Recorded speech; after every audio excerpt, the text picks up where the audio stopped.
Magandang hapon po. Nandito po ako ngayon sa sa OK Plaza Mall. OK Plaza Building. Ayun po yung harap ng building natin. Ayan oh. Sa tapat po yung Pure Gold tsaka yung Mercury Drug.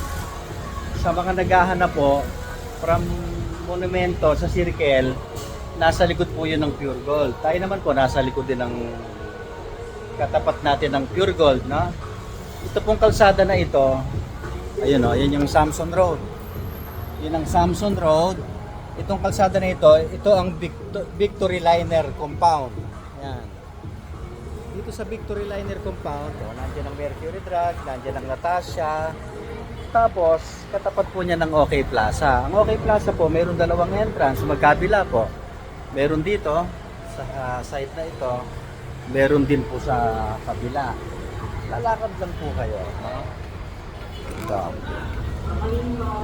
Pagka-akit niyo po sa second floor, makikita niyo po yun. Yan na po yung ating clinic. Yan na po yung ating clinic. Ayun, no? Makikita niyo yung biomechanics. Meron pong biomechanics doon. Ayun, no? Makikita niyo yung ating karatula. Yan na po yung ating clinic para hindi po kayo mahirapan. Ayan. Makikita nyo lang sa second floor, sa pinakadulo, hindi po kayo mahirapan, makikita nyo po agad itong ating karatula. Okay po, para hindi po kayo maligaw. Madali lang naman po hanapin ito kasi ito sa baba natin, mga terminal lang jeep. Yung terminal na yan, sa Paco, Maynila, sa Malabon, sa Nabotas.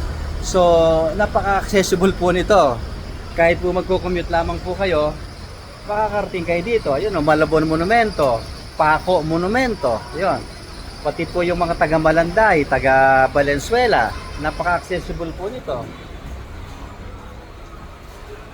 Pagka naman po meron kayong sasakyan papunta rito, meron naman po tayong parking doon sa tapat.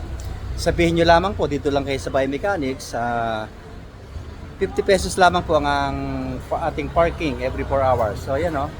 Yun yung ating clinic, makikita nyo agad yung biomechanics.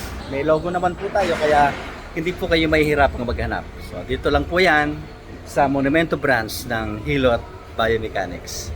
Salamat po. So bukas po meron ulit tayo. It's a busy day. Marami po tayong pasyente kanina sa Pitak tsaka po dito sa Monumento. Kanina nasa Pitak po tayo. Humabol lang po tayo dito sa Monumento.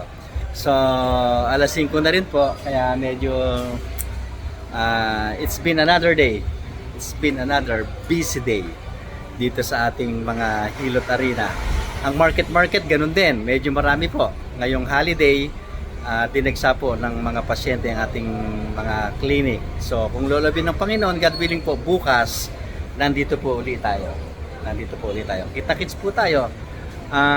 Booking, magpalista po kayo. Yung mga walk-ins po, pwede naman po, pero mas maganda kung tatawag muna kayo bago kayo pumunta para po expected naman po namin at mabigyan po namin kayo ng time slot para hindi po magkapatong-patong ang ating schedule. Salamat po sa Diyos. Salamat sa Diyos.